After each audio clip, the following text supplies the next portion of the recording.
Hey, what's up, everybody? Happy Monday. Welcome to the Sully Squad. We got a big show tonight. We got special guest Mark Farzetta from the Farzy Show.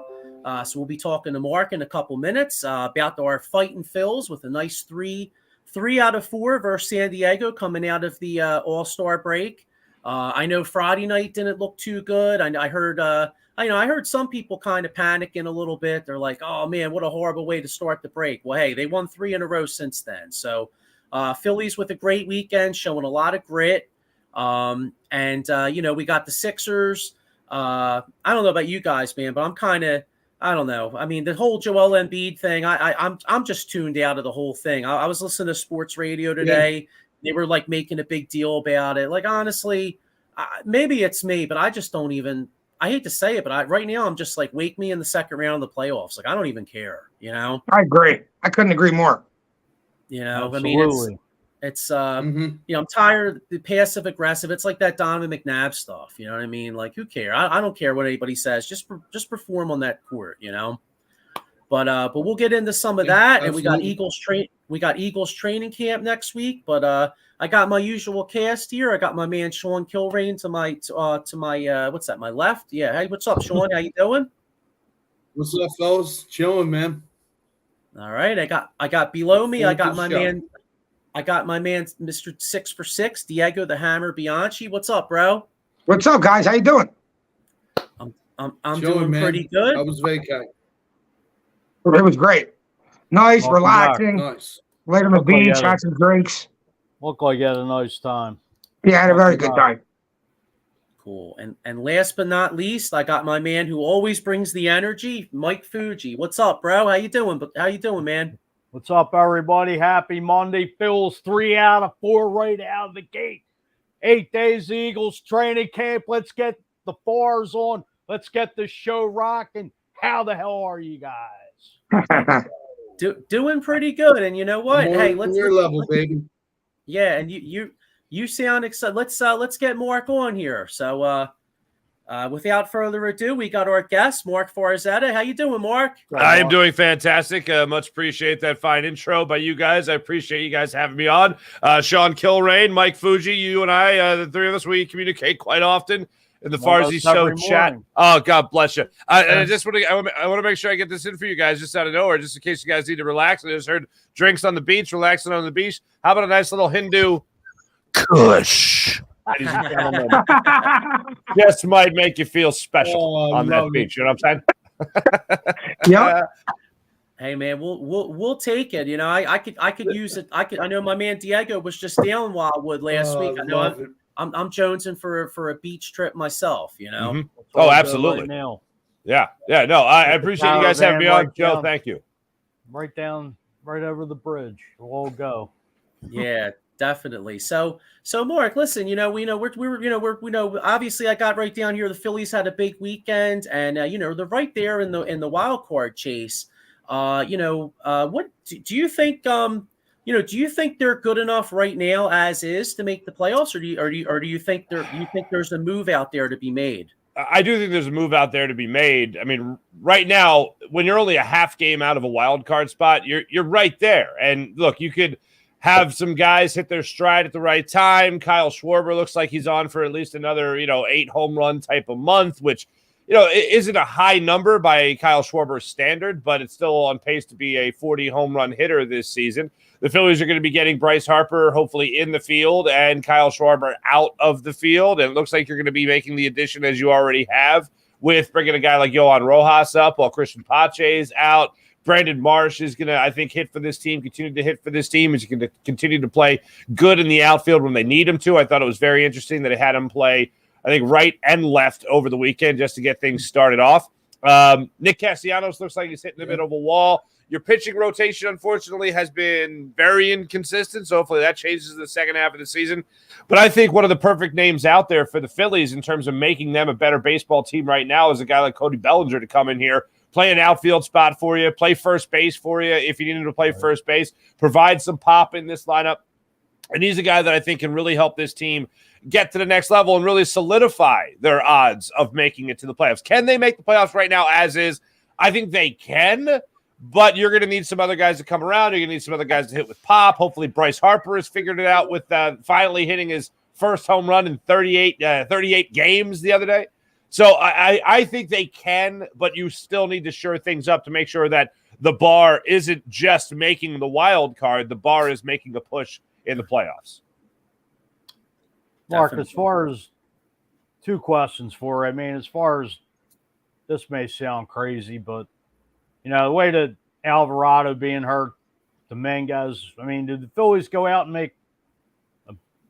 get at least a solid guy out of the bullpen, you think? Yeah, I with think their injuries. Yeah, I think the safe bet with them is to add a bullpen arm. Who that is, I don't know yet. I got to see how Alvarado comes back from his injury. I got to see how a guy like Dominguez does come back from his injury, and that's what needs that remains to be seen. But I do think the Phillies will add another arm, and I think that's the safest bet. Like even a guy, which is crazy because I was talking about it even this morning, like Noah Syndergaard. They gave up Mickey Moniak for Noah Syndergaard. Like Mickey Moniak is going out there and he's mashing right now for the Angels. They gave up a lot for a guy that was a rental. Now, granted, at the time, he didn't look like a lot, but he certainly got his opportunity to play in Los Angeles this year, and he has certainly made the most of his opportunity in Los Angeles. So Syndergaard was a guy brought in here as a starter and an opener. When the season was really winding down, they started using him more in that opener role, which is like a starter light. Like you're only expected to go 2-3 innings tops. Going 4 innings is going the freaking distance.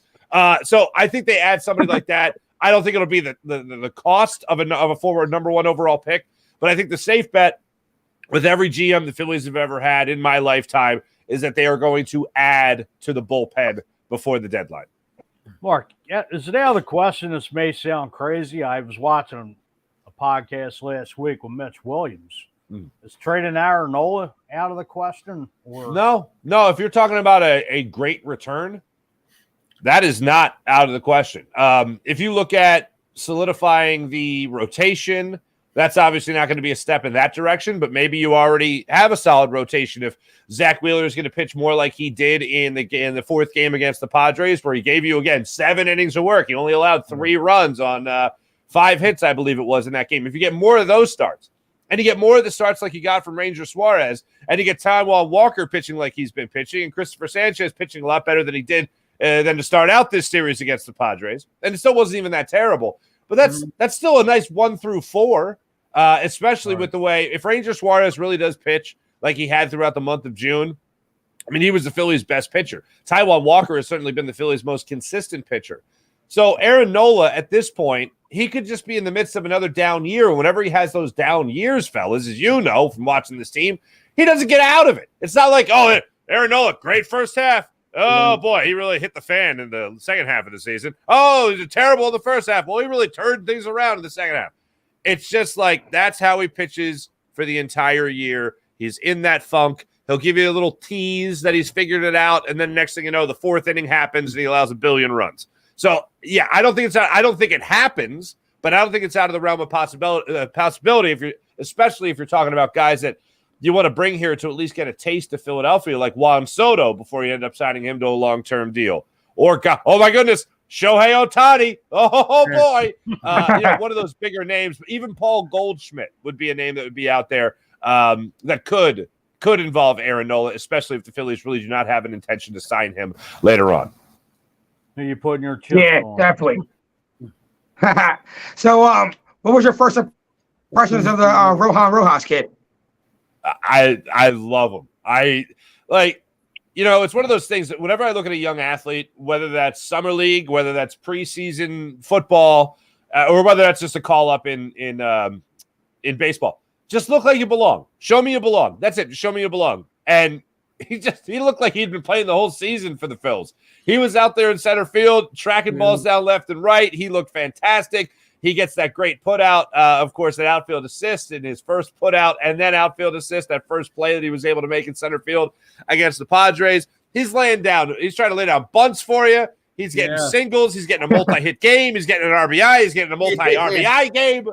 I mean, this is so stupid but it shows you how I think not just me, but a lot of Philadelphia Phillies fans think.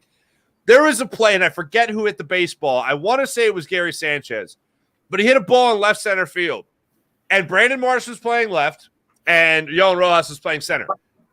They like Olympic sprinters ran by each other with Rojas making the catch, and I'm like behind him.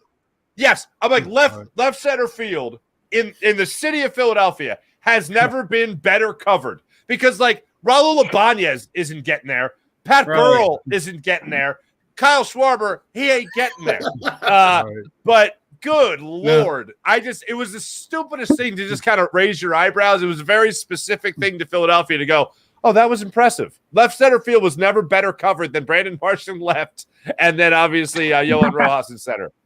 All right. Yeah, I couldn't agree more. Yeah, but I loved them. A lot of Brooks very said it just entertaining like kids. Mark, Do you see him being on the roster for the rest of the year? I don't see him on the roster for the rest of the year. He could be right back up in September for September call-ups. The interesting thing that plays out here is Christian Pache. Now, look, Christian Pache is a guy hitting well over 300. I know he was in a platoon situation, lefties, and just playing against lefties. But I think they really like him. He was a hot shot prospect as well. He's already got his feet wet. It's funny, though. I really see a drop-off from him moving to center, from center to left field.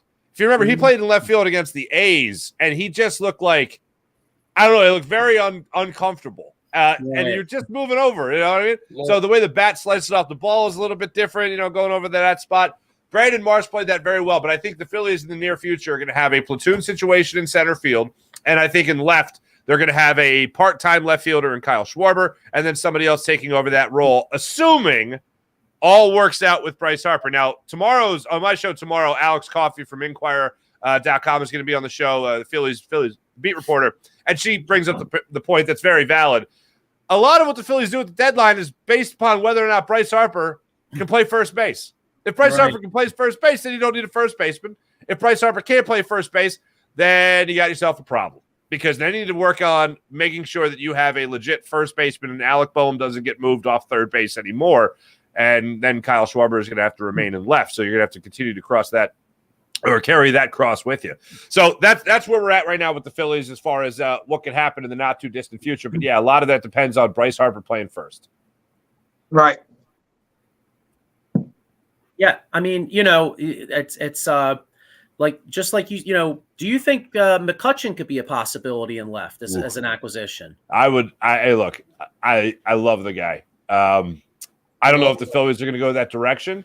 I'd love to see him back in a Phillies uniform. Extremely entertaining. I haven't seen his numbers too much this year. I don't know if you know him off the top of your head, but I would imagine they're not great. But if he can come over here and play left field for you and be that steady bat and be a steady, be that veteran presence that he was before, I would welcome him back with open arms. It wouldn't cost you much, obviously. It's not going to cost you a big prospect. But if you can bring him over here to Philadelphia and he can help you win, then by all means, roll out the red carpet for him.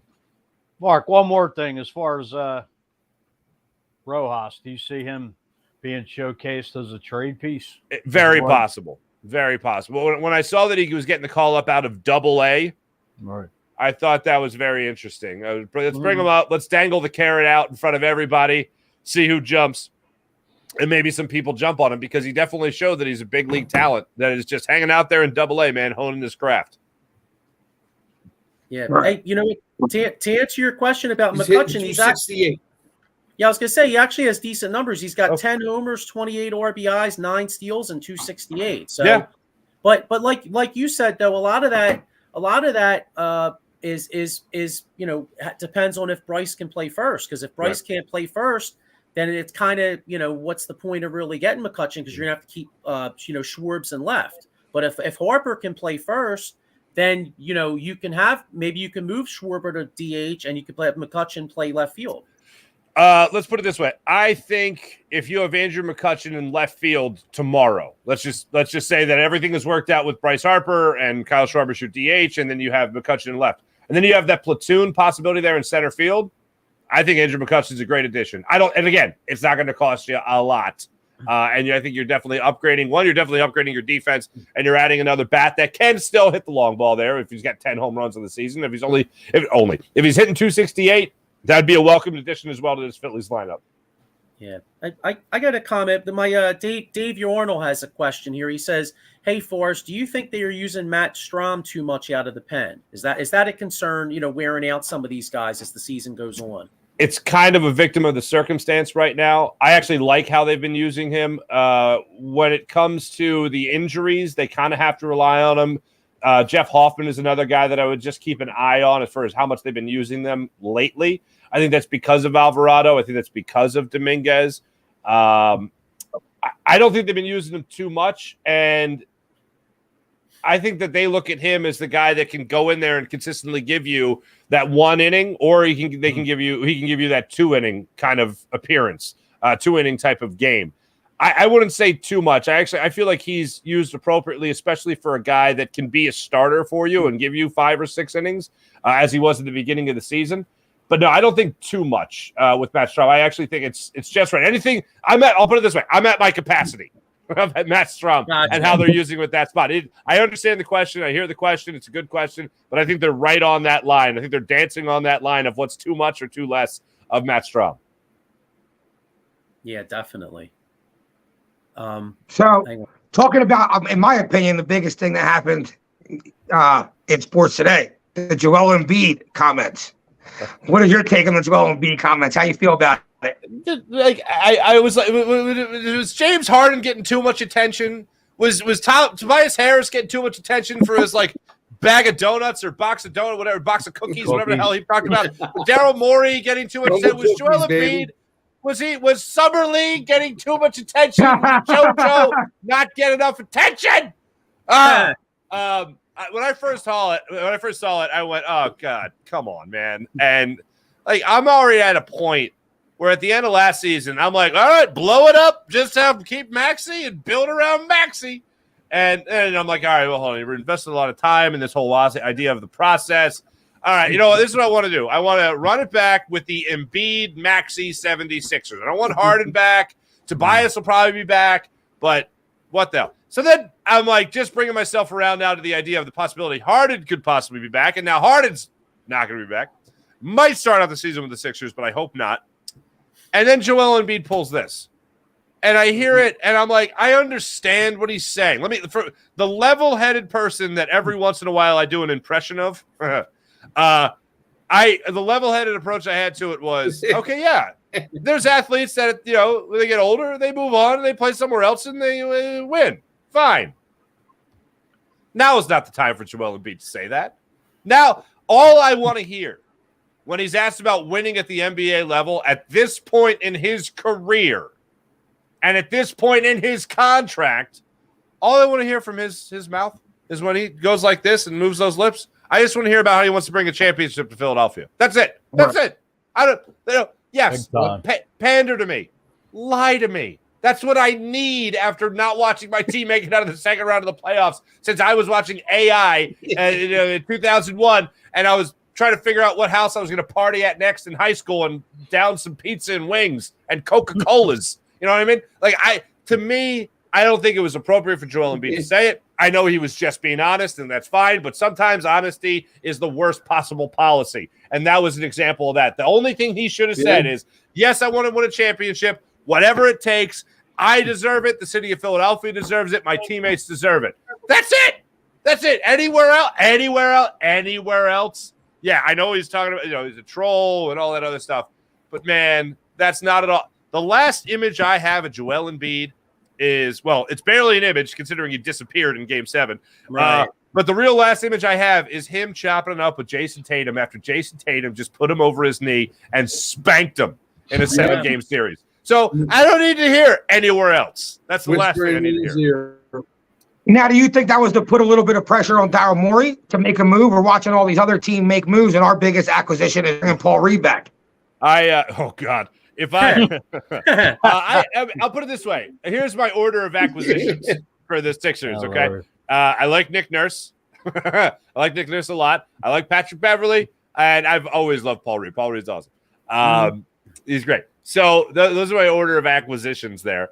If Joel Embiid was just trying to put pressure on Daryl Morey, please find another way to do it.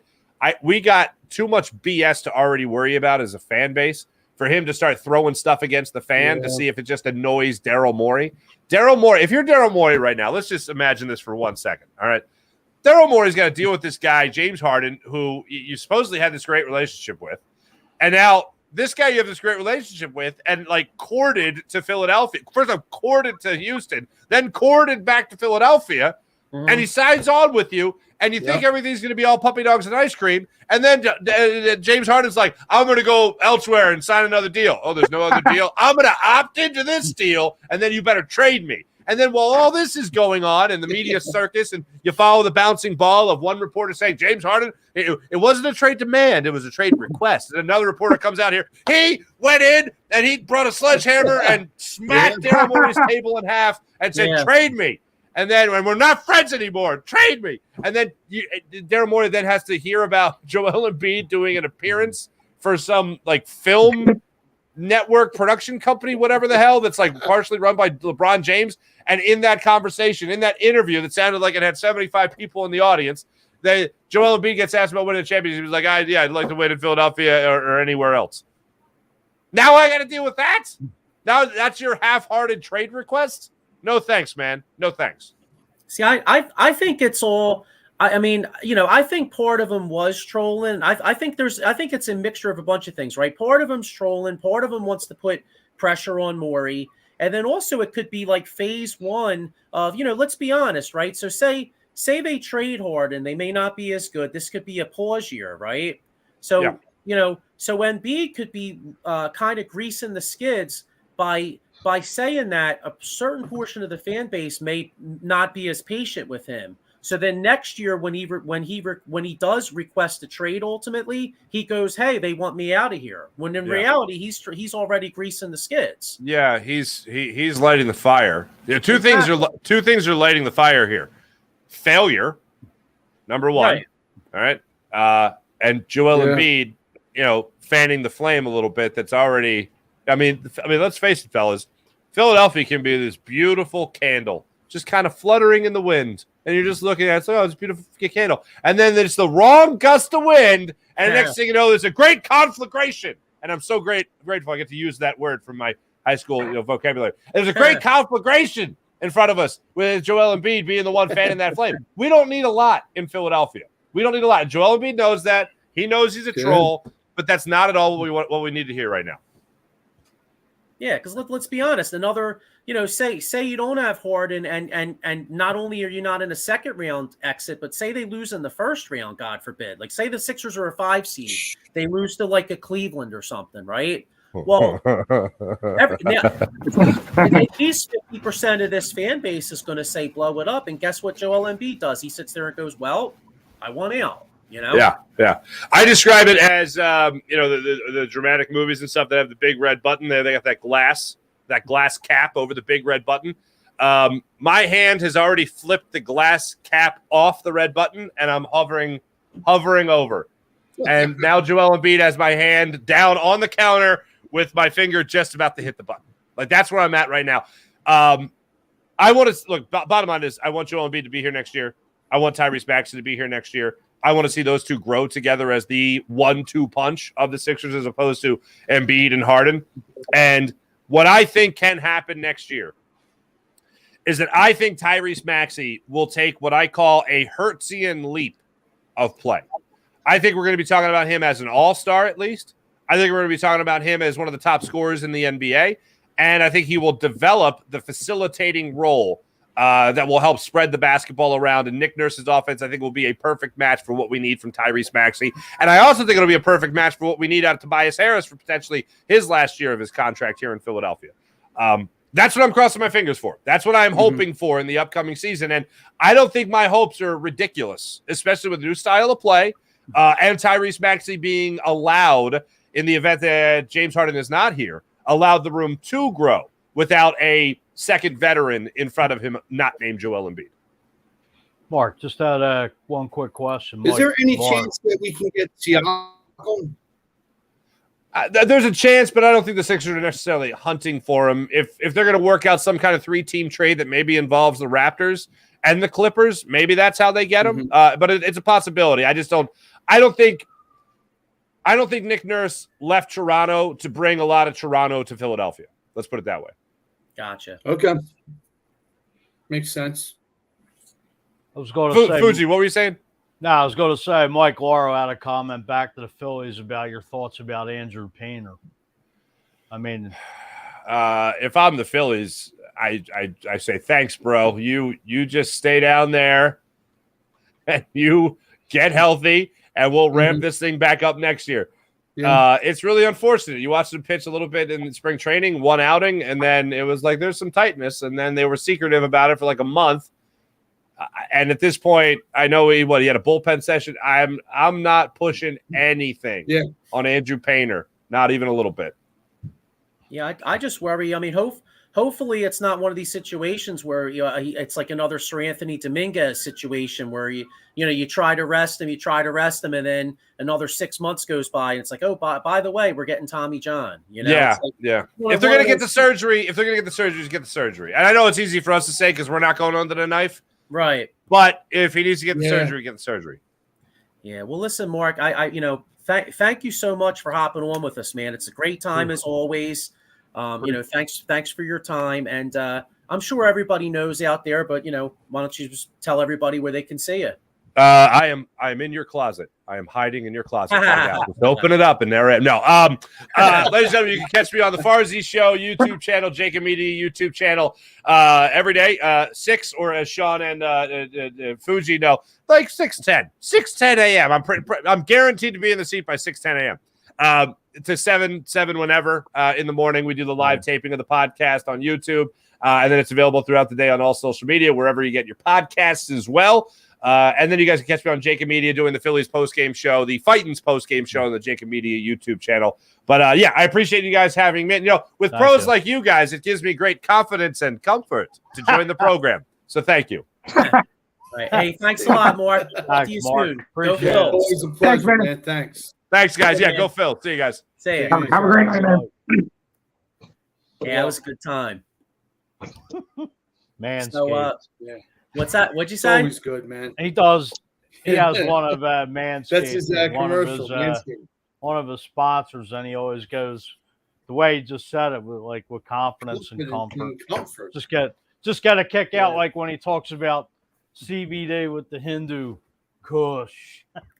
Here's our man. You got to check him out, man. He's great.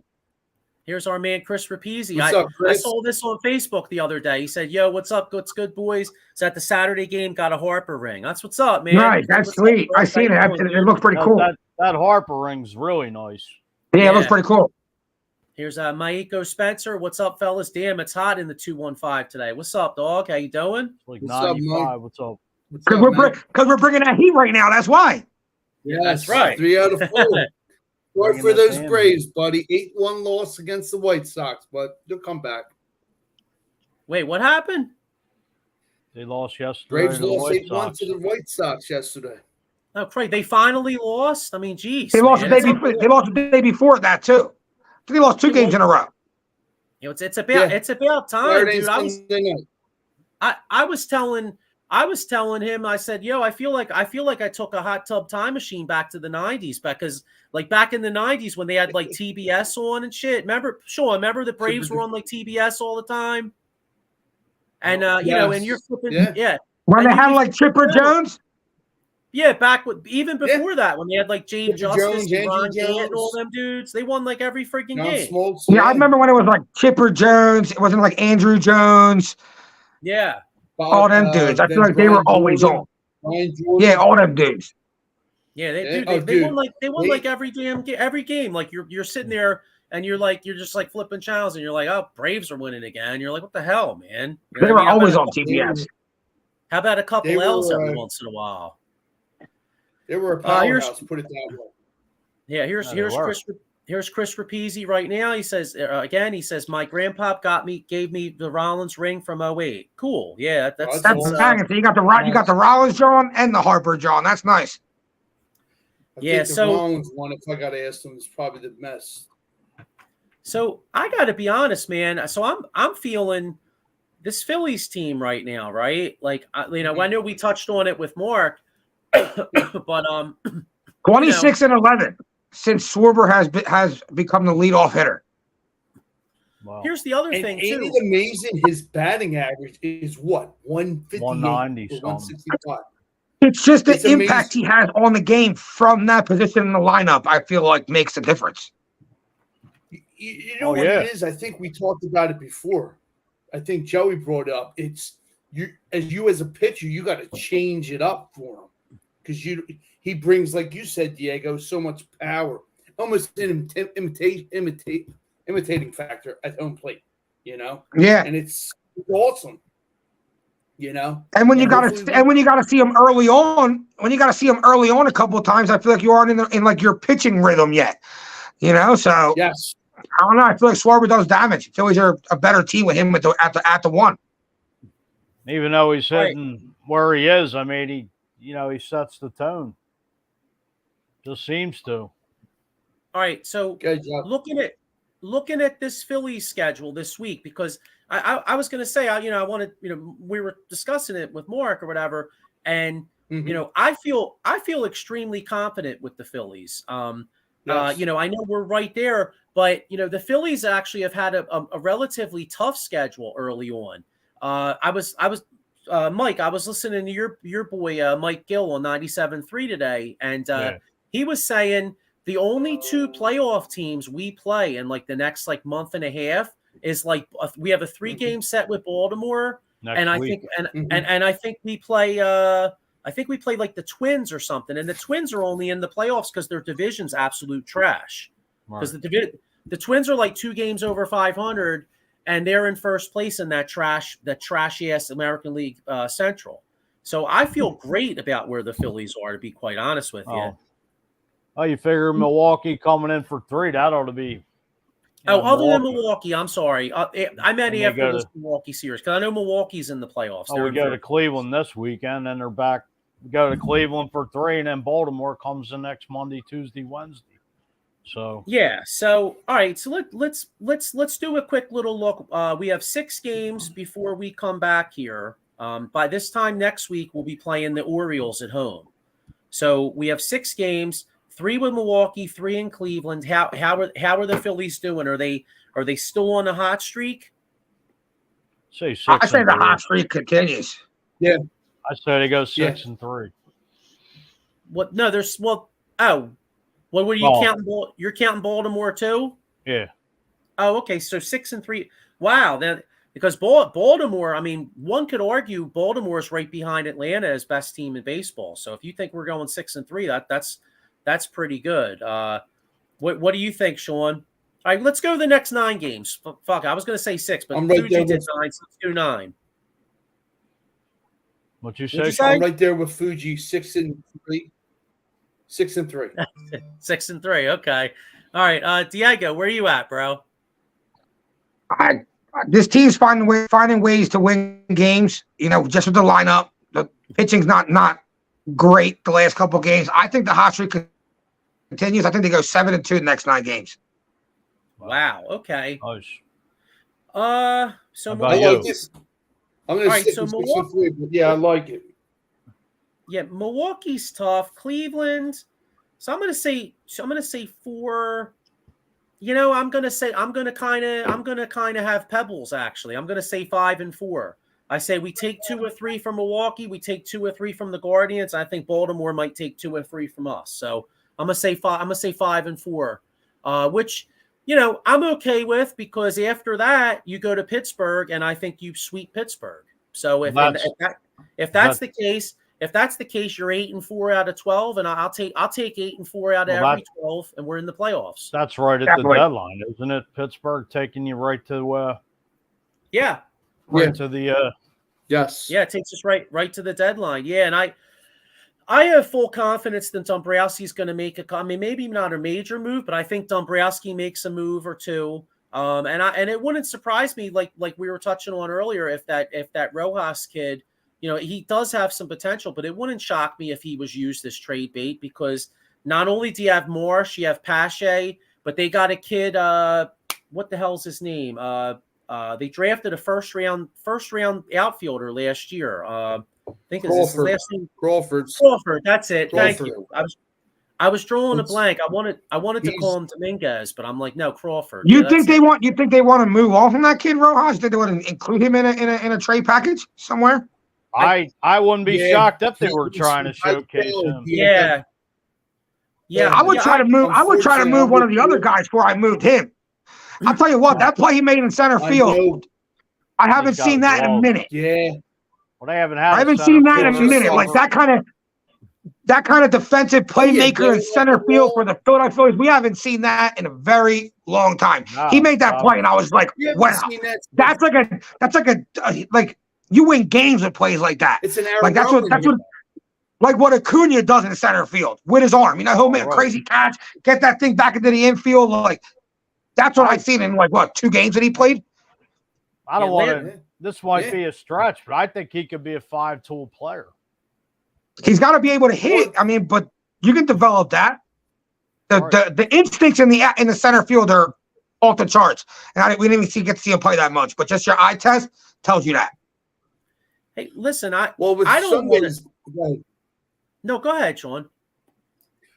Yesterday's game, he was having difficulty with the slider, but to bring up Diego's point, Saturday's doubleheader game, he was hitting the leather off the ball.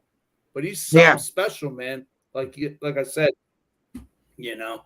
So, hey, I don't want to.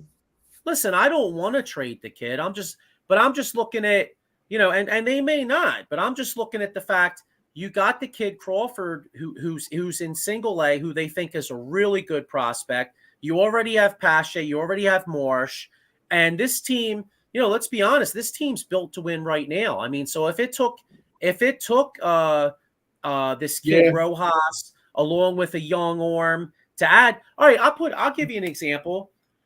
What if you could get like a Stroman from the Cubs and added him to your starting rotation? Now all of a sudden you're going forth in the playoffs. You got Stroman, you got Wheeler, you got Suarez, you got Tyler. You're right. Walker, you got Walker, and then you got Nola still. I like I mean, and you're right. All right.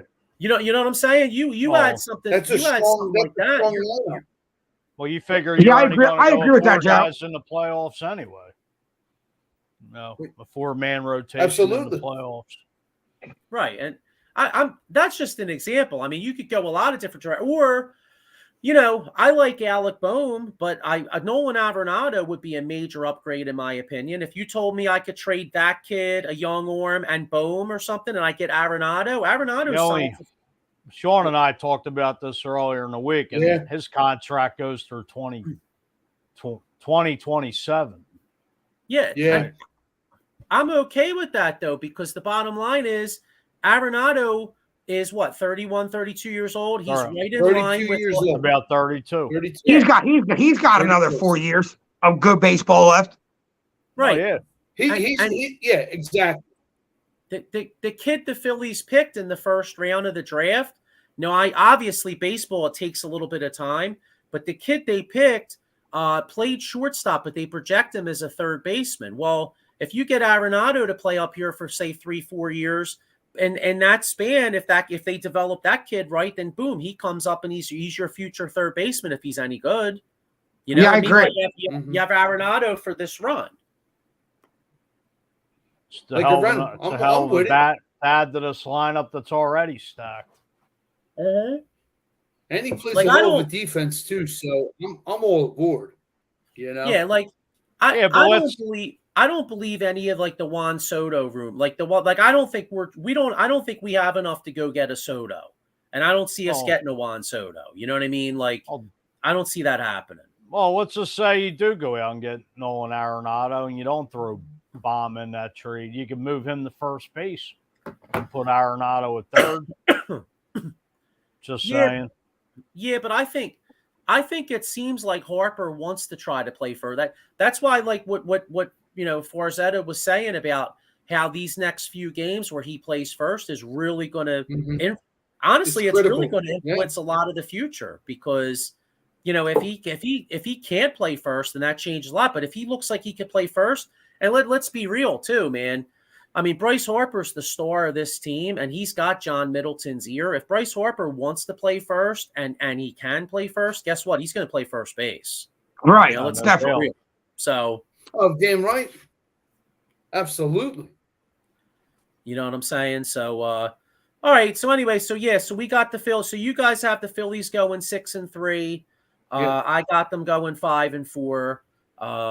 So we already kind of touched on Joel Embiid.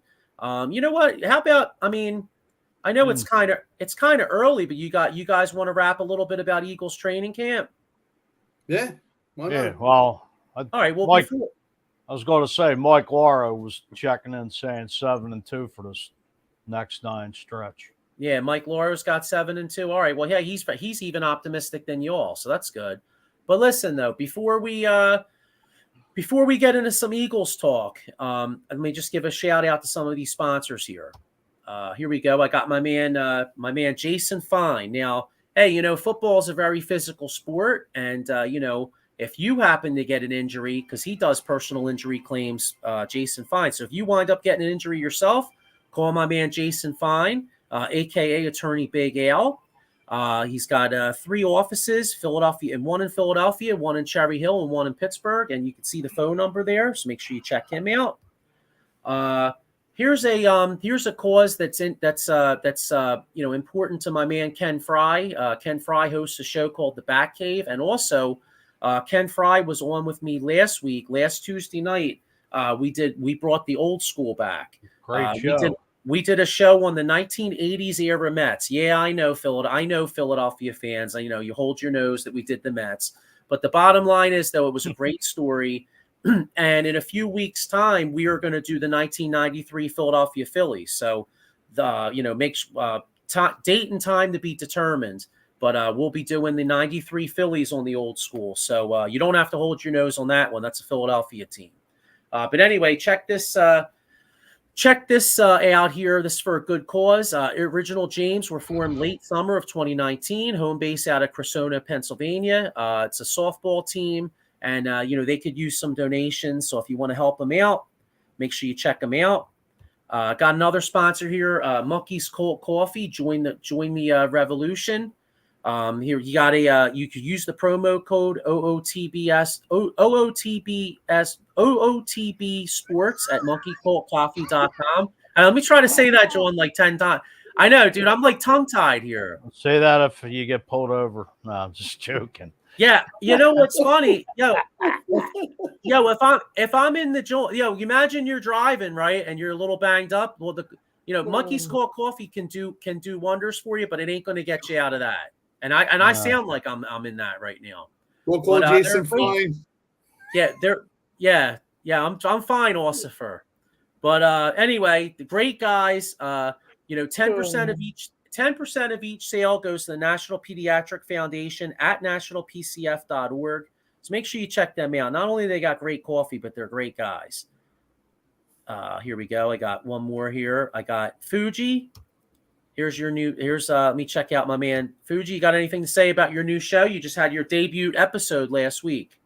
Yeah, my good friend on. I was actually was a Philly fan of the week on KYW Sports. My good friend Tony the Tornado Panikel. Check out the replay on YouTube.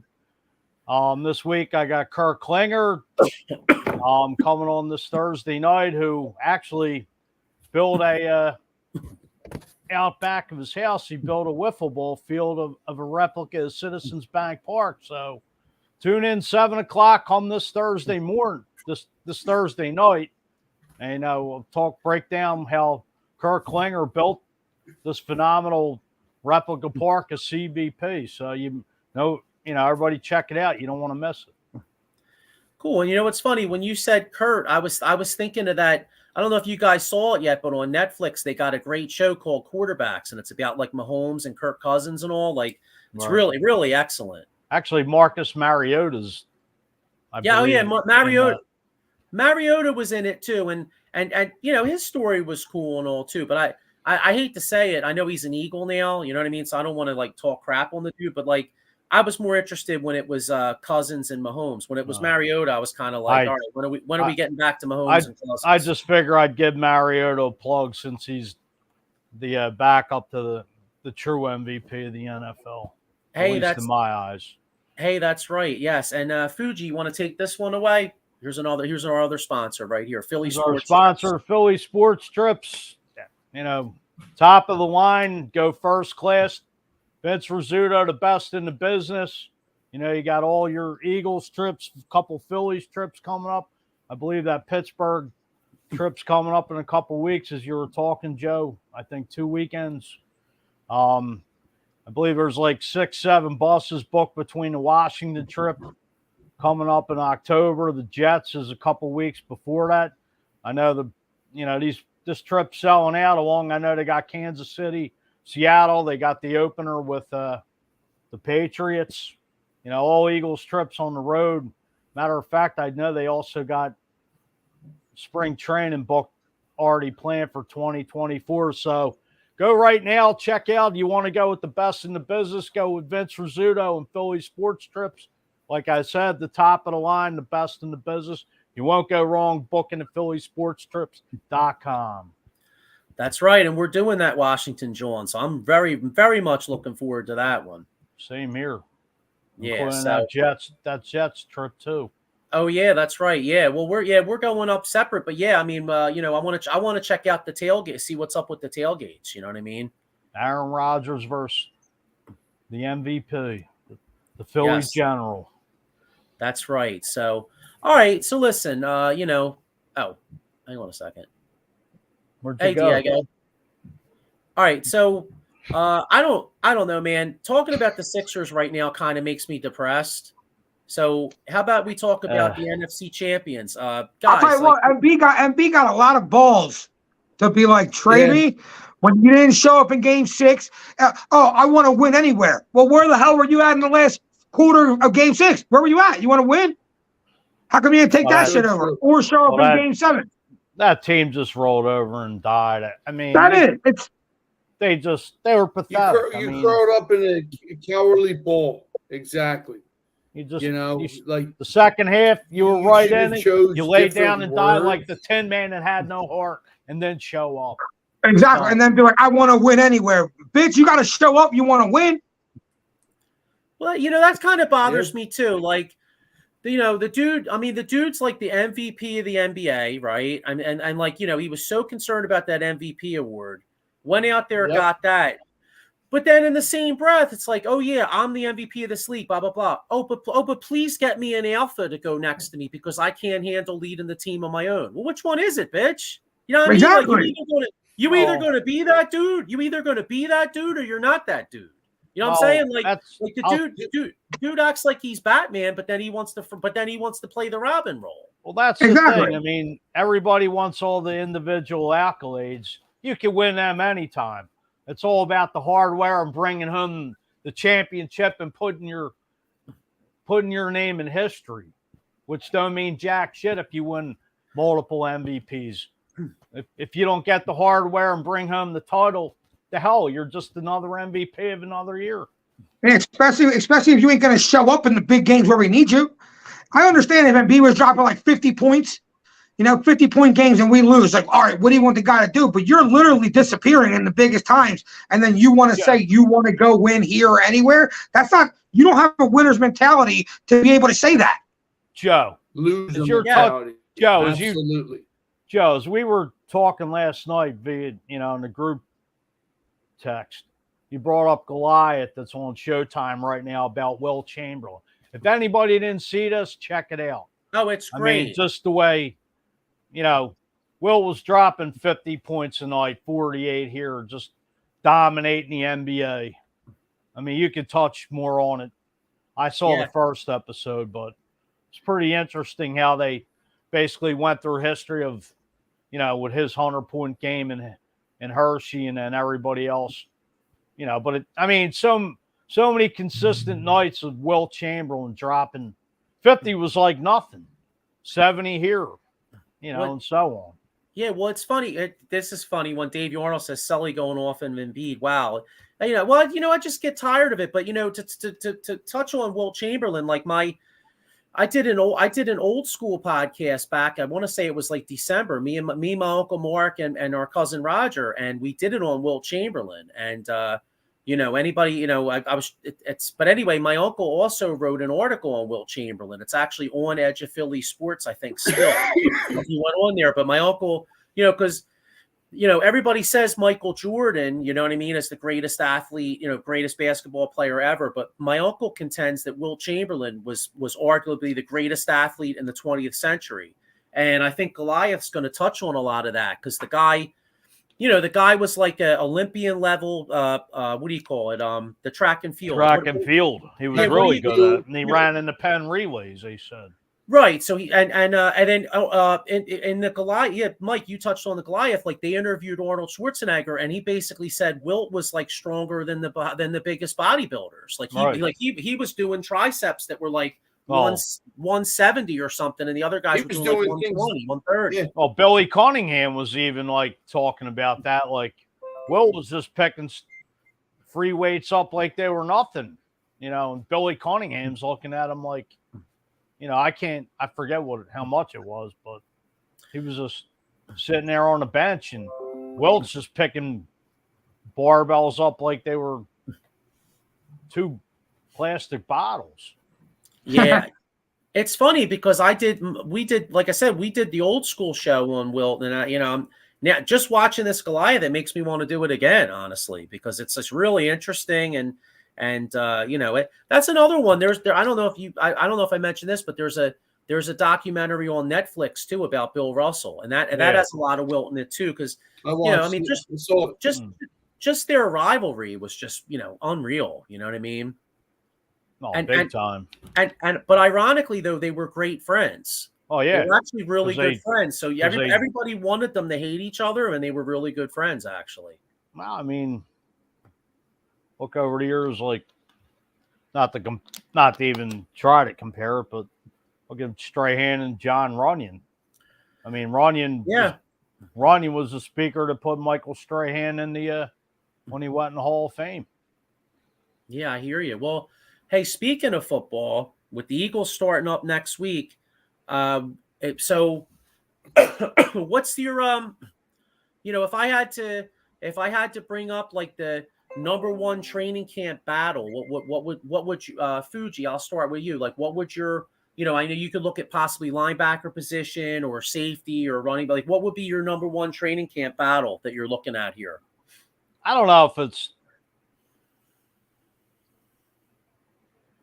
it's number one, but everybody's maybe it's flying under the radar, but he's penciling in Cam Jurgens at right guard, but I don't think that's a lock. I'm not saying it's a number one battle, but who's the guy they drafted out of Alabama? Sean. Steer. Yeah, Steve. There you go. Steve. Yeah. There have been talks like he's going to be. They may plug him right in the right guard. Matter of fact, Kaylee Ringo finally did sign a contract today. Yeah, he did. 4-year deal. I don't know what the hell the holdup was. 4 years. But at least he's in. But but I don't know. What do you guys think? Is Cam Jurgens a lock at right guard now? No, far from. Think so. No.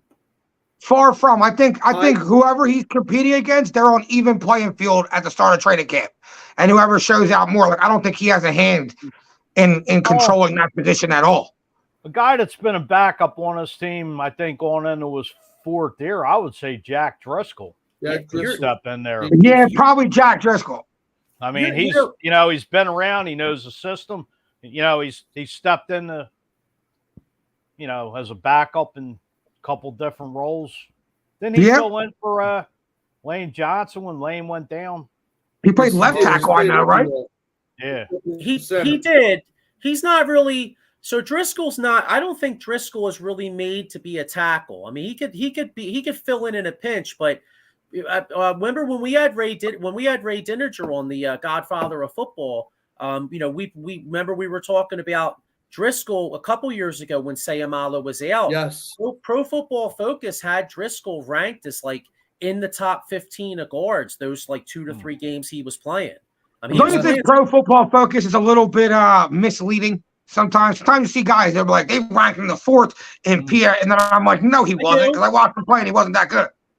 No, I do. No, Diego, I do. I do. I'm not just going off of that. I'm going off of, I thought he did play pretty well. So did I. No, I'm just saying that. The number one rushing, but I agree with you, though. I think PF, and I think people only look at PFF if it supports the argument. Right, I wasn't even saying that like towards Jack Driscoll. I'm just saying like the PFF numbers. Sometimes you see guys in the top 10 of that, and you're like, he wasn't top 10 in his position from there. You know what I'm saying? But then again, that thing was ranking Jordan Mailata in like his first however many games he played as a top left tackle, and he's proven to be a top left tackle. So you can definitely gauge a player's talent by that. But it's not. I feel like sometimes it can be misleading. Not towards Jack Driscoll. Specifically. I gotcha. So Diego, what's your number one? What's the number one thing you're looking at in training camp? I want to see this rookie safety. We keep hearing a lot about him. Can he steal a spot in training camp and be a starter? Brown, the guy we drafted, Sidney Brown. Yes, Sidney Brown. Oh yeah, Can he steal a spot? That's what I'm looking at. That's my training camp battle that I'm really going to keep an eye on. Can he win a spot? Because I don't feel like it's a lock at either side on that safety in the safety position. You know what? To your point too, I totally agree with you. I think the Eagles are looking at that too. Because they're Buda Baker's still making a lot of comments about the Eagles, and ironically, I read somewhere where Buda Baker was actually training with the kid Ringo. Yeah, they were working out together. Which I don't They're both Georgia boys, I think. What? They're both like from the same area or something like that. So they probably have connections. You know what I'm saying? Yeah, I don't buy too much into that. I mean, I did read it, but I mean, like Embiid works out with Tatum a lot. They're boys. You know what I'm saying? Right. So it's like, these guys run in the same circles. You know what I mean? That was like they used to say not Harden. Ben Bum Simmons worked out with LeBron. Yeah. What if it beat ass for a trade to Boston next year? We take Jaylen Brown back and a couple players. Oh man, I mean, you know what would make me sick? Why not?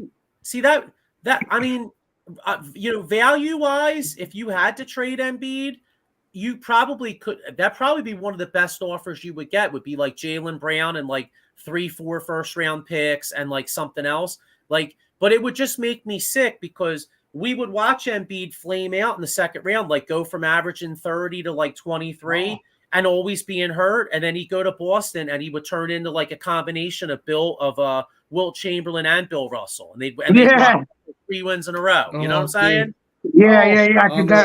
That's why I said I don't even trade him to Boston. I'd rather I'll trade him anywhere else. I'll take a shitty package and trade him to Boston.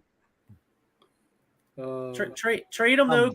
If he winds up doesn't, I mean, I don't have any I know I'm talking crap on Embiid a little bit, but like he's still a great player, and I don't have any ill will towards the guy. I mean, I'm hoping he comes out and kills it this year. But if he does pull some nut shit, I hope he gets traded to like OKC. You know what? I'm not trading with Boston. Let's just say this team goes in the tank. No, I don't want to say the tank. Let me rephrase that. I mean, you're down to the deadline, and this team's hovering around 5, 6. I mean, do you move them? No, I mean, it all kind of depends on what goes on behind the scenes. I mean, I just think this is it this is his last year. I just think it's right or die for him. You pull the plug because he's not getting any younger. This team, you don't know what the hell is going to happen like come by September if Harden's dealt. I mean, you're basically going to throw out the same trash you had last season. I don't want to say trash, but It's basically You do got to another think, watch. though, if you're Embiid, you also got to see that Harden's money ain't going to be there next year. Tobias's money isn't going to be there next year. Right. And that they could possibly rebuild with him campaigning to bring another star here, like on his own, how like Brown does and stuff. Maybe he can find a friend to come here and play with him in Philly. That could possibly change his outlook on everything, too. He's got to look at it that way also. Yeah, and if you trade, if you do work out a deal with Harden to the Clippers, maybe you could find a way to work out PJ Tucker to them too, and you get rid of another $10 million each of the next 2 years. You know what I'm saying? Like, and then you can really retool the right way. And next offseason, a guy like Siakam's a free agent. There's a few other guys, or maybe how the NBA is, man. There's always somebody that's Ronald, Right. Yeah, someone can find their way here.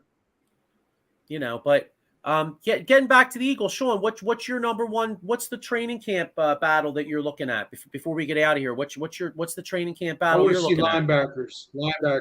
Linebackers. Christian Ellis, Nakobe Dean, Morrow, and whoever else they bring in.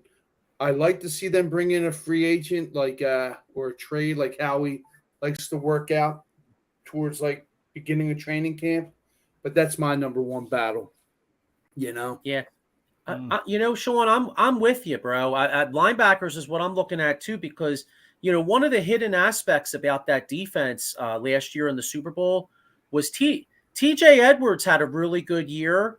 And and the other guy from the Charge, I can't believe I'm forgetting his name, Sean. With Kaiser White. There you go. Kaiser White. I was drawing a blank, but they gave us some of the best linebacker play that we've had in this city for years, and now Nakobe Dean, everybody talks him up. He seems like a great kid. He seems like a leader, but he's a little small, and Morrow's a little small. So I'm really intrigued to see that kid that you like, that Christian Ellis kid. I'm interested because he's got a little size to him. Yeah, he's got some size to him, so I could see him. He's got the size. He's got the pedigree. And let's not take anything away. I think the four of us even said it. Nakobe Dean is undersized, but he has that linebacker mentality. And remember that guy who was small, couldn't do it. The great Sam Mills, man. That's what I was going to say. Sam Mills was like a brick shit house, man. And, that's what I envision this kid. This kid's going to get all the you can't do this, you can't do that, the negativity. And we're going to see everybody writing them off. At Georgia, and we're going to be happy. I mean, I think we got a nice little steal. Injury-wise, we got him. Let's ride. I'm ready. I don't think TJ Edwards is that much of a loss. He had a nice season and all, but exactly. Nakobe Dean is by far the more talented player. TJ Edwards wasn't even drafted. So we're talking about just talent. So I'm saying, Edwards was nice. Edwards also played on a really good defense with everybody around him being very good. You know what I'm saying? Edwards, to me, is not that great of a player. Decent, but not like you can't replace him. It's just like playing with the best, like you said. Hassan Reddick. Each man plays their best ability. It's going to make you a better player. It's going to make him a 100%. You feed off each other exactly like you said. And if they don't, we're shitting the bed. But it's just that team camaraderie, man. I mean, it's that front seven that makes a difference of that D line. Absolutely. What the D line's going to dictate. It's just going to make everybody in the secondary and the linebackers better. And we all said it. That front line, that defensive line, once again, is a revolving door. Diego out, he comes in. It's pick your poison. That's why I'd say go out and get Yannick Ngakoue. I know he can't stop the run, but he off the edge, he's a beast. I've been saying that for how long? Rejuvenate his career. Why not? I think he comes here. He's cheap, and he's cheap, but he's gonna be playing with the best, and it's gonna give him a different outcome. and he's It gives coming to Reddick- win. I mean, is Derek Barnett going to make this roster? I'd rather pull Yannick and Guake off and give him $5 million, whatever, for a year and get rid of Derek Barnett. Because what the hell does he prove? He's been a bust. Yeah, true. A number one bust from 2017. Trade him know who wants him? Be honest with you, the Bears. Trade his ass to the Bears. I'll take a pick for him. Whatever. Anything. They really are high on him. They want him. You know what? You know what's funny? I said linebacker, and I was, but I also was my second on my list was running back, and it's amazing how the NFL has devalued this running back position. Like all three guys, Tony Pollard, Saquon Barkley, and Josh Jacobs, none of them signed the Pollard did. Deal. Yeah. Pollard signed it. It was Barkley and Jacobs. They couldn't. Oh, Pollard did. Oh, I'm sorry, I misread that. Yeah, Pollard did. I think he just signed yesterday. I thought it said he didn't sign. I know Josh Jacobs didn't, and Barkley didn't. What do you know? Dallas Cowboys overpay at that position again. I thought they did sign Pollard. Maybe I'm they wrong. paid Zeke too much. Well, you don't pay running backs in the NFL. Yeah, no, I just feel like you don't do it. Yeah, it says right here, Cowboys not expected to reach long-term deal with franchise tagged. Pollard didn't sign. Pollard signed the tag. Yeah, he did. No, he signed the tag. He signed the tag. He didn't sign his extension. Yeah, he signed a franchise tag. So, because Cowboys ain't going to make that same mistake twice, overpay for a running back. You overpay for Zeke. You ain't going to do that twice, I don't think. Especially when you see the market for these guys. You might be able to get them for even cheaper next year.